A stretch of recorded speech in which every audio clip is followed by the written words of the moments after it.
Anthony Scaramucci's here, former White House communications director and author of Trump, the Blue Collar President, and Richard Goodstein, who I gave you a sneak peek of, Democratic strategist and former advisor to Bill and Hillary Clinton's presidential campaigns.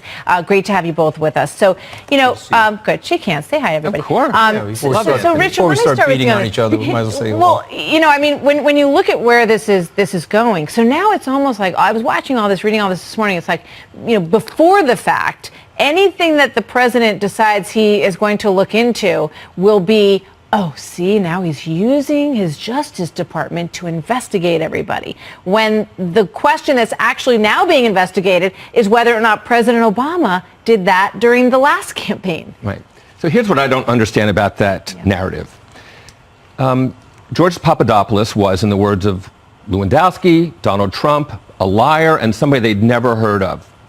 If the Obama White House administration was truly interested in spying on the Trump campaign, why wouldn't they have spied on Donald Trump Jr. or Jared or anybody of any consequence? When these guys work these kind of things, and, you know, maybe I've read too many spy novels, they look to sort of the softest points as entry points, right? So you go to a Carter Page, you go to a George Papadopoulos, and you're looking for a way in to the operation. And what we know is that 5 different nations who were friends of ours reported to our intelligence agencies that they were hearing all these stories that made them convinced, as ultimately our intelligence agencies verified, that the Russians were trying to attack our democracy. And Papadopoulos was the one who was spreading those stories. So that's why they would go after him, not because he's weak, because he was the one where they were getting these stories. And incidentally, all this outrage about Carter Page and Papadopoulos, are we going to see a smidgen of that outrage about what the Russians did? I haven't heard that yet, for all the defense of Carter Page and Papadopoulos. Well, first of all, I think in fairness to the president, I think he's more or less been vindicated. If you look at the top line stuff in the Mueller report, I'm 260 pages deep into it. He's more or less vindicated. They can nick and pit if they want, and we can debate it, but he's more or less vindicated. Number 2, let's wait for the Inspector General. If there was nefarious activity, that's their job. They have to uncover it. And if there was nefarious activity, I would hope Richard would accept that those people, if they did things that were nefarious and unfounded, that they deserve to get punished for that. 100%. I would just say, Peter Strzok, you'd agree, was singularly able to blow up the Donald Trump candidacy by making public what he knew, which was that there was a counterintelligence campaign or investigation that had been launched. He sat on that. He may have badmouthed Trump with his texts, as did the Republican presidential candidates openly say exactly what he said to well, you know, I mean, the issue is whether or not what actually was happening was that the intelligence agencies had planted people in the campaign to try to see what they could find, and that they didn't let the campaign know that they had those concerns, which would have nipped it in the bud if their true concern was that they were genuinely worried about that. This is what I would say to my Democratic friends. Okay, this kabuki theater of the Kentucky Fried Chicken and all this other nonsense, go beat him at the ballot box. Okay, get a candidate, think that you can beat the guy. I think he's going to annihilate the Democratic candidate. That's just my point of view. That's my point of view as a capital allocator with $10 billion under management, not me talking as a partisan. That's just me looking objectively at the landscape and the depth of the economic growth. I think it's very hard to beat a sitting president. By the way, if we were sitting here in 2011 and we were talking about Barack Obama and you asked me, I said, boy, it's going to be tough for the Republicans because he has a rising economy and there's so much strength. So to me, we can do the kabuki theater. We have a failing industrial policy, education policy, and infrastructure policy. Why don't we all get together and fix those problems for the American people and then let the Democratic nominee fight it out with I think probably the American people would like that. That's what I would like to see. Before I let you guys go, I want to give you one more subject. The Washington Post did an enormous piece on Bernie Sanders' honeymoon, which was like decades ago. And let's put up some of this. Inside Bernie's 1988 10-day honeymoon in the Soviet Union. Quote, as he stood on Soviet soil, Sanders criticized the cost of housing and health care in the United States, lauding the lower prices but not the quality of that available in the Soviet Union. Then at a banquet, he blasted the way the United States had intervened in other countries, stunning some of those who had accompanied him. So beyond, and let's put up the picture of Bernie Sanders and, you know, they're all having vodka at the table. Anyway, it's very interesting honeymoon. He has no shirt on, which you can't really see in this picture. I think the other people at the table appear to have shirts on, so I'm not really sure what was going on there. Hopefully Bernie has a calendar and can explain. What's going on here? Because I think there's a lot of Democrats who are going after Bernie Sanders because they're afraid he's doing well. Is that what's going on? Look, Bernie Sanders got away with murder in 2016 because, and I fault her for this, Hillary didn't say all those crazy things that he said on foreign soil, what he said about nationalizing banks and transportation and oil and gas, all the things that are truly socialist. He's a real socialist. He doesn't make any bones about it. But she didn't play that up because she was advised, well, that you'll make him a martyr. Well, guess what? It's time for him to kind of And he became a martyr in the whole superdelegate thing anyway. He did. I mean, again, he lucked out. And frankly, he didn't go to bat for her in the way he should have, even in the general election campaign. And it's time for him to have to explain what he said and done. Anthony, what do you think? I think the guy's like a walking disaster, and so I hope that they continue to lurch to the left, because the further left that they go, the more moderate and sensible Democrats will say, okay, things are working great under the Trump administration. The president should probably dial back Twitter a little bit. He can be obnoxious at times, but things are working great. So keep moving the party to the left, Richard. And how do you explain Trump's poll numbers being so bad with a good economy?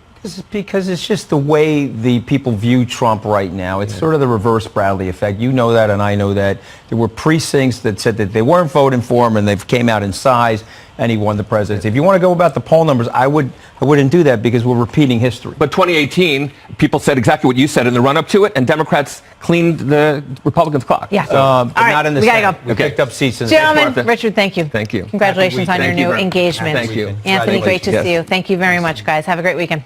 The Trump economy is booming, and by any measure, our economy is roaring. The Labor Department today ignited the stock market with its report on April's unemployment rate. That rate dropping to 3.6%. That is the lowest unemployment rate since December of 1969, an almost half-century low. 263,000 jobs added in April, blowing past the projections of 185,000. Wall Street amazed. And in the Oval Office, the president today clearly elated with the news. Our country is doing well. Never probably has done as well as it's doing right now economically. And so we're very proud of that fact. We have an economy that maybe is the best economy we've ever had. Indeed, this runaway Trump economy has the radical Dems and the left-wing national media reeling, and left only to their lies, of course, and their denials. By way of example, the Washington Post ran this headline yesterday, just hours ahead of today's Labor Department report. Quote, Trump faces string of setbacks to his efforts to intervene in the U.S. economy, end quote. The Post, in conjuring up that article, the Post had to ignore a mountain of positive data on the economy, including first quarter economic growth, 3.2%. Last year's economic growth rate, 3%. Now, Speaker Pelosi also lamely today tried to discredit these numbers, saying, quote, the April jobs report numbers show some promising news, yet these gains hide the true weight of the economic uncertainty felt by millions of hard-working Americans.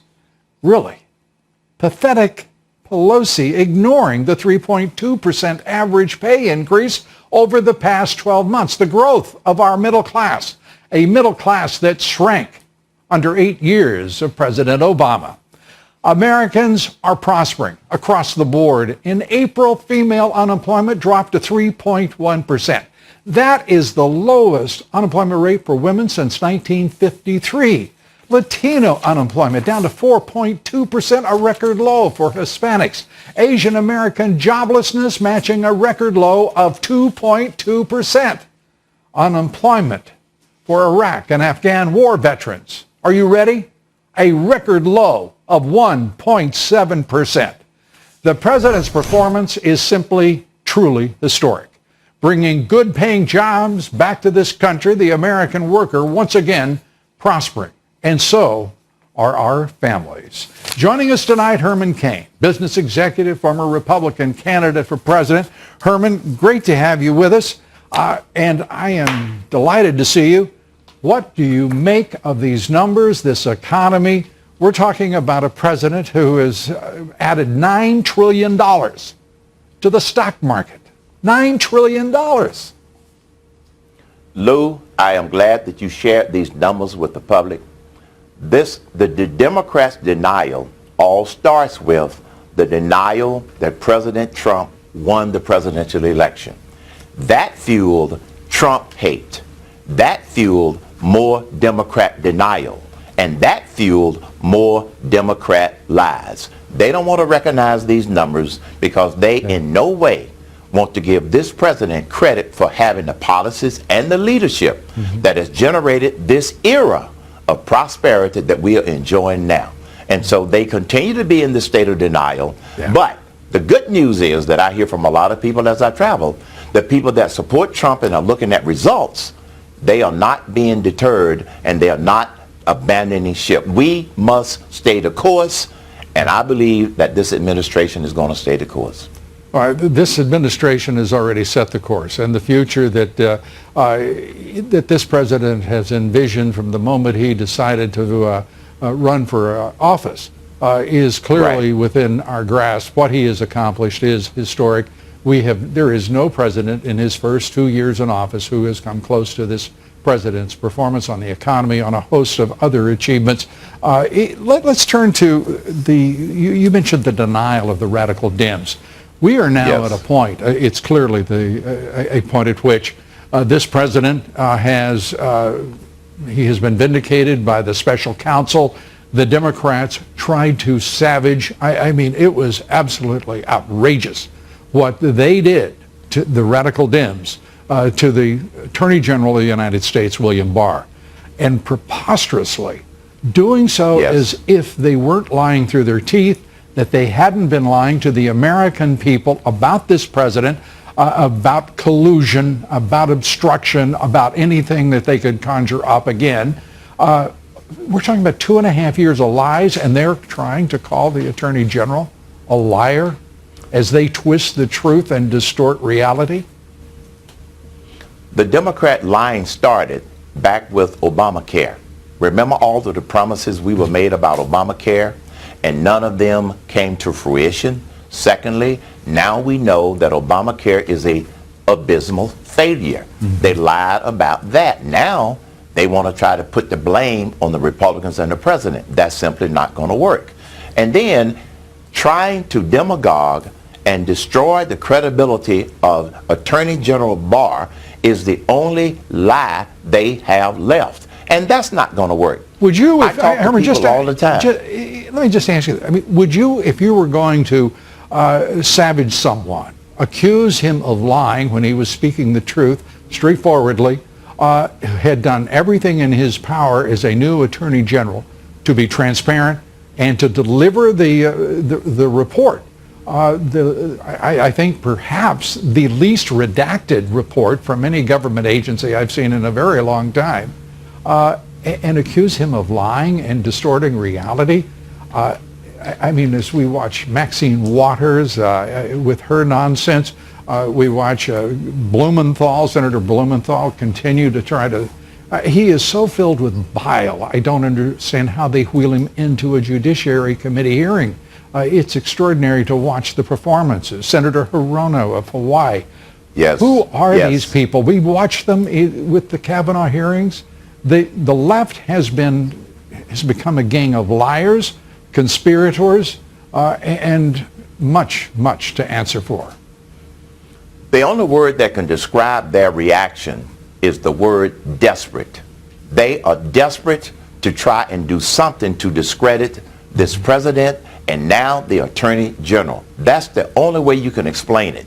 But my optimism lies in the fact that the American people who understand the results are in fact staying on the Trump train. That was a poll by CNN of all people. Yeah, we need to give your competitor. And I'm glad you mentioned that because we need to give CNN credit. They reported that 56% approval rating on the economy, the highest that they had ever seen.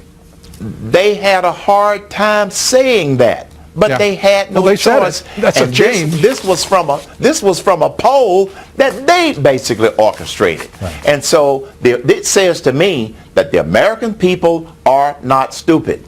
Most of the American people are not gullible. And it also says that the Democrats' strategy of lying and denying is not going to work with the American people long term. It's at an end, and Congressman Cohen, hurried that end, I think, with his stunt yesterday.